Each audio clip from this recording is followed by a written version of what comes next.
my weight loss journey was a bit of a wild ride. I've gone from tracking every bite of food, constantly obsessing over my next meal and trying every shortcut going, to actually feeling calm around food, to eating proper huge meals and being in the best shape of my life, even after having 2 kids. If you told me when I was deep in the weight loss struggle that this is where I'd end up, I would have laughed in your face. Actually, I probably would have cried because I truly didn't believe it was possible for me. This isn't a list of rules or me telling you what to do. It's just the truth about my own journey and how I finally lost over 50 pounds and how the shift that actually changed everything really wasn't what I expected. Let's go back to where this all started. In my 20s, I gained 3 to 4 dress sizes in no time, and I was left wondering what the hell was wrong with me. I'd be good all week, eating tiny portions, feeling disciplined, and then the weekend would come and I'd spiral. I'd spiral.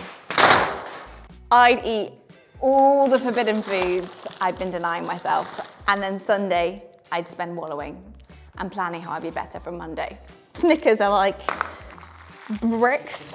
Moving my body was something that I had to endure. It was definitely not something I enjoyed. I didn't grow up as athletic. I got picked last in gym class and I spent my childhood just buried in books. I was not up for running around. When I worked in retail, I could get away with not exercising, but then I switched to a desk job, and late nights, lack of structure, regular takeout, and living off sandwiches, it all really caught up with me. That's when I gained those 3 to 4 dress sizes without really noticing, until I realized I needed to start buying clothes from the plus size section.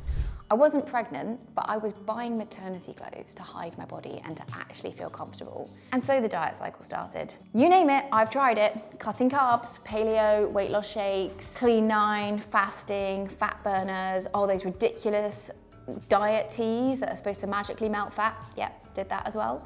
I'd go through phases of motivation where I'd do like 2 or 3 workout classes every night, back to back. And then, of course, I'd lose some weight and I'd feel so proud of myself, only to gain it all back when I burnt out. Every time I tried again, I was convinced that this would be the thing. This new diet or workout program would be different, but honestly, it was just a repeat of the same miserable cycle. What actually changed everything for me was a yoga retreat that I didn't even want to go on. I thought yoga was a bit of a waste of time, to be honest, when I could be sweating my way through a boot camp or a spin session, burning all those calories. But it was my mum's birthday trip, so I agreed I would go along and keep her company. Well, I will never forget the feeling at the end of that welcome class.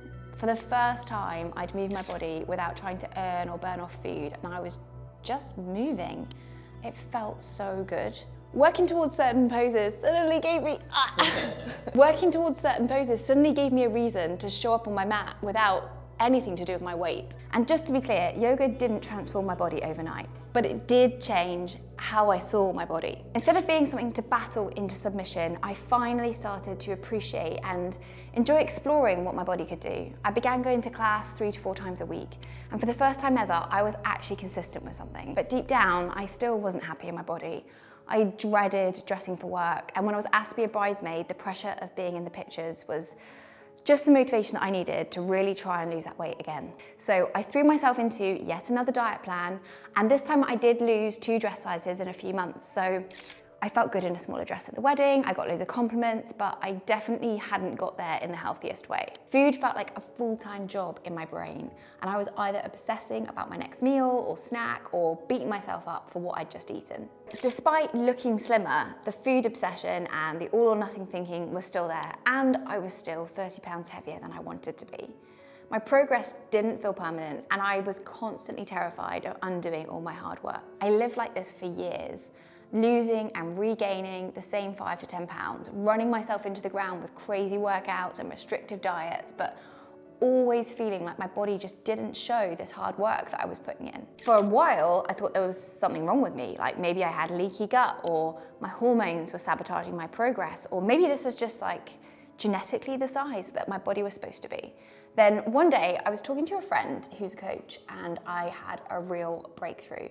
He explained energy balance and macronutrients, and it actually started to make sense. So I then went down the rabbit hole of learning about nutrition, and I learned about protein and fiber and how different foods affect your blood sugar and your hunger signals, and it all started to click. This is exactly the kind of practical knowledge that I share in my daily Eat Smart emails now, because it made such a huge difference to me. If you want to receive them, you can just click the link in the description. I was underfueling my body all day. I was barely eating any protein, and then I wondered why I had no willpower at night. It took understanding nutrition to realize that my body wasn't broken. I wasn't lacking willpower. I was just working against my basic biology. So now I knew how my metabolism actually worked, I could finally stop fighting it and start supporting it. And what's crazy is this just went against everything that I thought I knew about weight loss. I started eating bigger meals, not smaller ones. Meals centered around protein with loads of vegetables, plenty of fiber. I stopped living by arbitrary diet rules and I started listening to my body. When I'm hungry, I eat proper food that nourishes me rather than just trying to eat as little as possible. I started walking every day. I drank 3 to 4 litres of water because it helped so much more than my weight, my skin, my energy, my digestion. I started weight training and focusing on getting stronger instead of doing random exercise classes in a bid to just burn as many calories as I could. And somehow, along the way, I started caring more about feeling good than chasing a number on the scale. I used to obsess about food constantly. I couldn't keep sweet stuff like cookies or cake in the house because I'd just eat it in one sitting. I'd actually be thinking about my next meal whilst I was eating the one in front of me. Now, I have the freedom to eat what I want, when I want, because I understand my body, and what I want is driven by what actually makes me feel good. Food doesn't take up all the space in my brain anymore. Here's the biggest shift in a nutshell. I spent years trying to control my body and be less, eat less. Now my goals are about more, not less. More nourishment, more strength, more energy. Honestly, old me would not believe that I eat around 2,400 calories a day to maintain the physique that I dreamed of. It isn't about discipline anymore. It's about respect and trusting that my body actually knows when it's hungry and when it's full. I know when I need to move and when I need to rest, and my body knows the difference between physical hunger and emotional hunger. None of this happened overnight. It took a lot of time and a lot of patience, and a lot of unlearning everything that I thought I knew about weight loss. That's why education and learning to trust yourself are at the heart of everything that we do at Body Smart, because the secret is not in finding this perfect diet plan. It's understanding your body and starting to work with it instead of against it. If you've been nodding along as I've been sharing my story and it sounds pretty familiar, then you should definitely check out the 7 habits I used to lose 55 pounds. And please let me know in the comments what else I can share to help you make that shift too, from struggling to thriving.